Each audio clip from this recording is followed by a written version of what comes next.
Oh, hey. This is pretty new. I thought I'd try one of these reaction things. Anyway, let's jump straight into it. Today we're going to be doing some petty revenge. You look over to the right. Here we go. Guess what happened when you run up your best employee after he came in to help on his day off? Not my story, but recently happened to a friend of mine. Personal details omitted, obviously. My buddy Steve has worked at a small business for over 10 years. Most of his time there has been pretty alright, but recently it's become a remarkably worse place to work. Steve is the most senior employee outside of management and by far the most productive. He's always training new hires, working extra hours, helping other departments, you name it. Pretty often Steve will come in for a couple of hours on his day off to take care of backed up paperwork and general housekeeping of his department. This does wonders for keeping the department running smoothly, especially when they are busy. Management knows this and approves. Going into the holidays this year, they absolutely slammed as usual. Orders are backing up. It's all hands on deck for extra hours, full tilt. Another 60-hour work week. Steve has a couple of days off. On his second day off, he decides to go in for a few hours. He knows his co-workers are likely too busy to be taking care of the side stuff, so he's been a team player and helping out. While he's finishing up and about to leave, Steve's manager comes up to him and they have the following conversation. Hey Steve, quit messing around. Get back out there and do your job. Steve replies, Hey manager, sorry, it's my day off.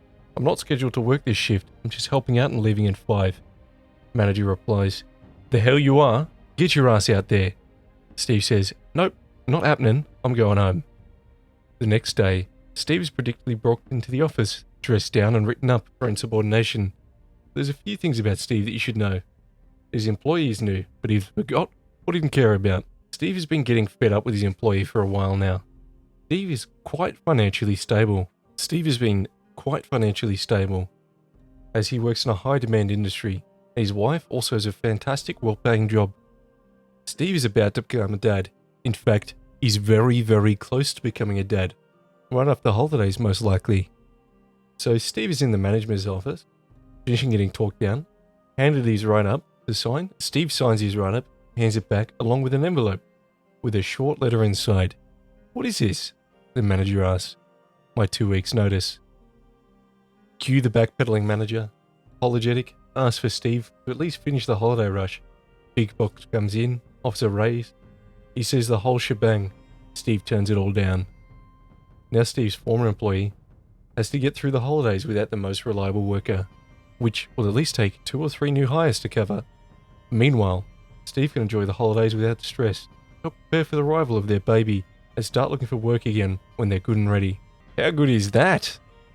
How bloody good is that? I love seeing people that have set themselves up in a way that they don't have to worry too much about their management. Pretty bloody funny. I actually read this one in my... Okay, I read this on the toilet. Let's let's not joke around here. My favorite thing about this post is actually some of the comments. Sidbolts4 says, I'm happy for Steve, but here's a cautionary tale for why you shouldn't give your time off to your employee for free. Crossed out. At the end of the day, their only goal is to be as profitable as possible, so they'll abuse your team player mentality as much as possible. To upset it, glad he's getting paid overtime. Coming in on his time off, still pretty damn shitty for the company to spontaneously order him to work more overtime when he came in previously scheduled time off, assuming they approve that. This one here's Mama Chonk. It's about their time working a corporate crawl job. I got written up 10 years ago.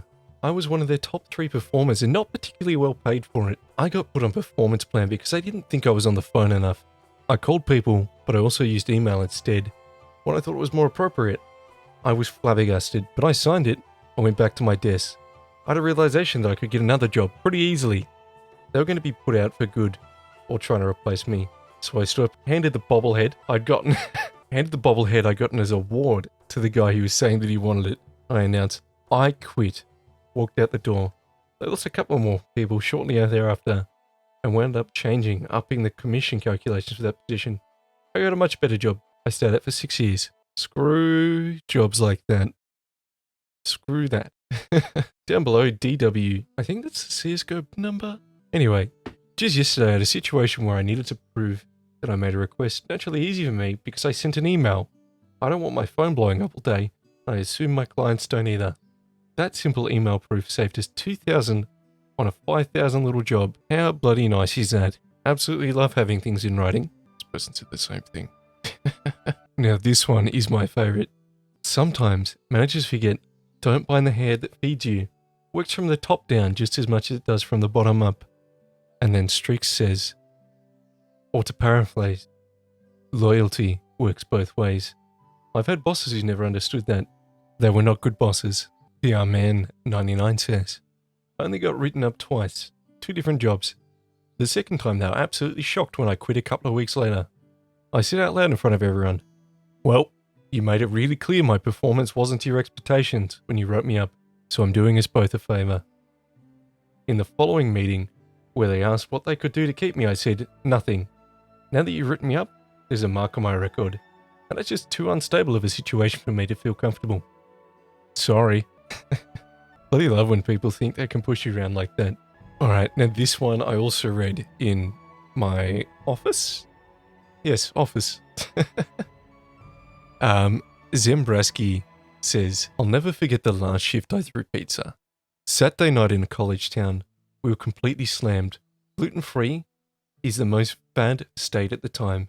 But since we knew it was also a real thing, we treated it like any other allergy.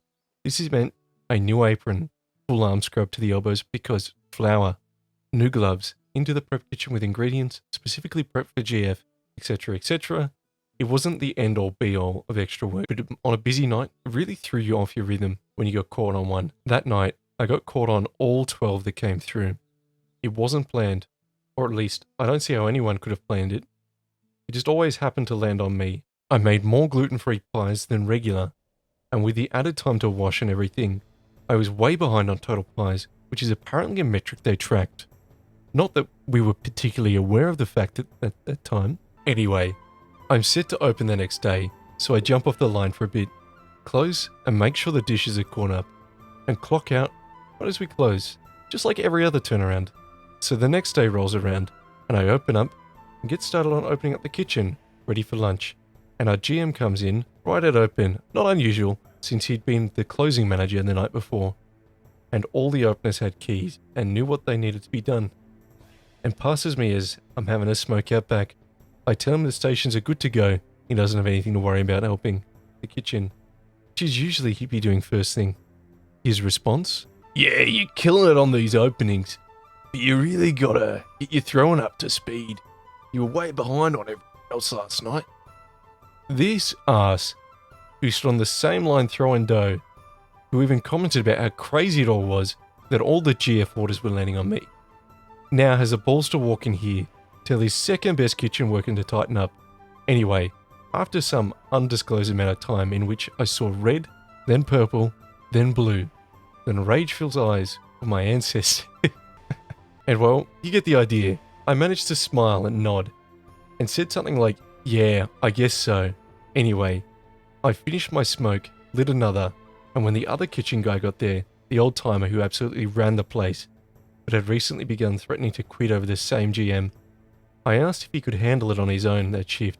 When he said sure, I gave him my apron, told him to tell the GM that I was going to be shorter on my notice than I was on pies the night before. Found out the old timer quit later that day after the GM lost it on him during the shift. We got together, went back for dinner one night when the franchise owner, who liked both of us, was around, and we both got a kick out of the GM having to smile and serve us as we talked about our new plans with the owner. No idea what happened to any of those guys after I left town, but I do sometimes miss throwing dough though. I bloody love that story.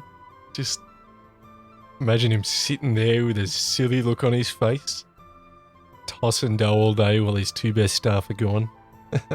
And just below that, we've got a pretty good point from, damn, that really sucks. I have celiac as well, and that's my biggest fear, always asking accommodations. I've been doing this for 17 years, and I still encounter people who treat it like it's a fad, despite living in a crunchy area. I told a server recently that I have a gluten allergy, and she was like, there's no such thing as a gluten allergy, and I said, yes, but I have celiac, and this is easier to explain. Her face dropped and was silent after that, hopefully out of embarrassment.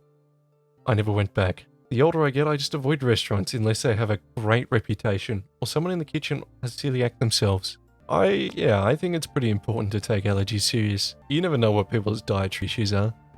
I mean, believe it or not, some people can't even, like, have showers. You just don't know the life that people live. Let me read this comment below. There are some people who can't spell autoimmune disease, let alone what it means. My heart goes out to everywhere where the types of diseases being treated. Like they're being picky, or any other type of gastronomical.